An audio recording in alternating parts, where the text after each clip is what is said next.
যদি না হয় এখান থেকে পাসপোর্ট আমি ছিঁড়ে ফেলতাম, কোনোদিন বিদেশ যাইতাম না। স্বামী স্ত্রী দুজন স্বপ্ন বুনেছিলেন নবীর দেশে যাবেন, কিন্তু পরপর দুবার যখন ধোঁকা খেয়েছেন তখন ভাইজানের মানে আর যাবে না, মানে পাসপোর্ট ছেড়ে ফিরে সে অনেক কথা, কিন্তু স্ত্রী বুঝাইছেন আমাদের সন্তান আছে, তার ভবিষ্যৎ আছে। আহা, বাস্তবতা বলি, একজন পবিত্র স্ত্রী বুঝতে পারে তার স্বামীর মাথা আর শরীরের উপর দিয়ে কি কষ্টটাই না যায়, মানে কত টেনশন যে একটা ছেলেকে করতে হয়। আমি একটু প্লিজ, আমরা এখন আবেগ ঘন মুহূর্তে আছি, ভাইজান চলে যাবেন, তারপরে একটু বলি। একটা মেয়ের মাথায় হাত দিয়েছিল, ভিডিওটা আপনারা দেখেছেন নিশ্চয়ই। মেয়েটা চোখ বন্ধ করতেই ছেলেটা দেখতে পায় ওনার লাগবে স্বর্ণ, চেইন, এই মানে বিদেশে ঘুরতে যাবেন, কসমেটিক্স লাগবে, ওনার স্বর্ণের চেইন লাগবে, কাপড় লাগবে, চোপড় লাগবে, এগুলো দিল। স্বামী দেখতে পেল। এবার বলা হলো স্ত্রীকে আপনি একটু স্বামীর মাথায় হাত রাখেন।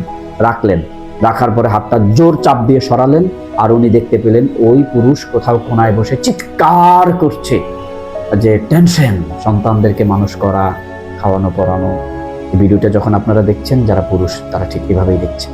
হ্যাঁ, যারা নারী, পবিত্র নারী, যারা মুহাম্মদ রাসূলুল্লাহ সাল্লাল্লাহু আলাইহি ওয়াসাল্লামের স্ত্রীদের মতো, যারা সাহাবায়ে কেরামের আদর্শ লালন করেন, তারা বুঝেন স্বামীর পাশে একজন স্বামী সঠিক জায়গায় পৌঁছানোর জন্য সর্বপ্রথম সাহায্যকারী হচ্ছে স্ত্রী। কেউ কথা ঘুরাতে যাবেন না প্লিজ, মা তো থাকবেই, স্ত্রীও একজন মায়ের জাত।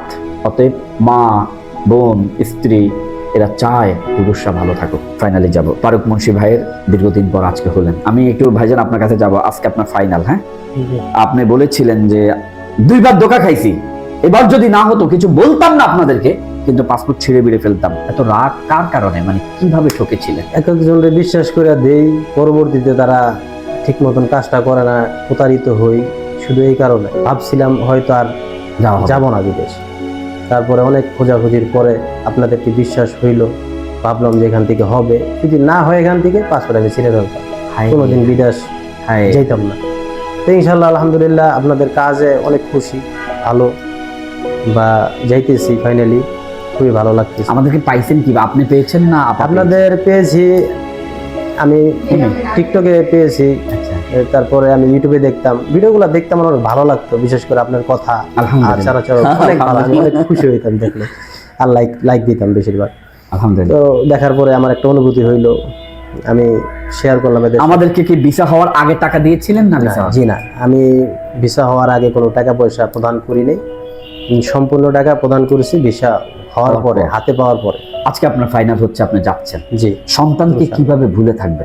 কিছু করতে হলে ওদের জন্যই তো যাইতেছে, ওদের জন্য যাইতেছে, হয়তো কিছু করতে হলে একটু ভুলে তো থাকতেই হবে। আপনি বলেছিলেন আপনি যাওয়ার পথে আপনাকে আপনার শ্বশুরালয়ের পরিবাররা বারবার হেল্প করে যাচ্ছেন, আপনজন আসেনি কাছে।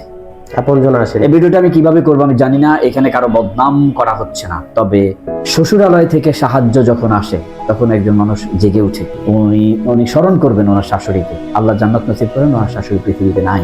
আমি মনে করবো ভাইজান, আজকের এই কঠিন দিনে আপনার পাশে কেউ নাই, আপনার ওয়াইফ আছে, আপনার ওয়াইফের পরিবারটা আছে, এটাকে ভুলে যায় না। না, ইনশাআল্লাহ যতদিন জেগে থাকি। ভাইজান বসেন, আমি আপনাকে এখানে আজকে আমরা ভাইয়ের হাতে, এটা আপনার টিকেট, পাসপোর্ট, আপনার ম্যান পাওয়ার, আপনার ওখানে এগ্রিমেন্ট পেপার, সবকিছু এখানে আছে। আল্লাহ আপনাকে কবুল করেন।